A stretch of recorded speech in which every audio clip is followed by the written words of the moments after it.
बिस्मिल्लाहि वस्सलामु अला रसूलिल्लाह। दरस ज़मी के मेरे एक स्टूडेंट हैं, उन्होंने कुछ सवालात मेरे पास भेजे हैं कि अमीरुल मोमिनीन हज़रत सैयदना अबू बकर सिद्दीक़ रज़ियल्लाहु ताला अन्हु जब नबी पाक अलैहिस्सलातु वस्सलाम के साथ गारे सौर में थे तो क्या सांप ने उनको डसा था या नहीं, इस तरह मकड़ी ने जाला तना था या नहीं, और इसी तरह कबूतरी ने अंडे दिए थे या नहीं।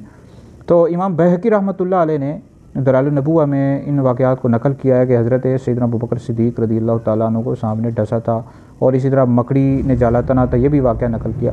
अलबत्ता ये जो कबूतरी ने अंडे दिए थे या नहीं, तो कुछ ने इनकार किया है, कुछ ने कहा कि दो कबूतर आ गए थे।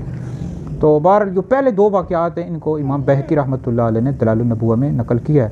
तो बहरहाल याद रखें, ये जो वाक़यात हैं ये कोई बाबुल अकायद से ताल्लुक़ नहीं रखते कि इनका इनकार करना माज़अल्लाह कुफ़र हो जाए, या ज़ुरात मज़हब अहले सुन्नत में से नहीं है कि इनकी वजह से बंदा गुमराह हो जाए, इनकार करे। तो कुछ इनकार करते हैं, कुछ बयान करते हैं, ये तारीख़ी वाक़यात हैं और इनको बयान भी किया जाता है। इमाम बहकी रहमतुल्लाह अलैह ने दलाइल नबुव्वा में बयान किया। तो बहरहाल तो इन रवायात को, इन वाक़यात को हम कबूल करेंगे। तो बहरहाल अगर कोई इनकार करता है तो ये नहीं है कि आप उसके साथ झगड़ा शुरू कर दें कि ये तो, यानी ऐसी कोई बात नहीं है, झगड़ा नहीं करना चाहिए।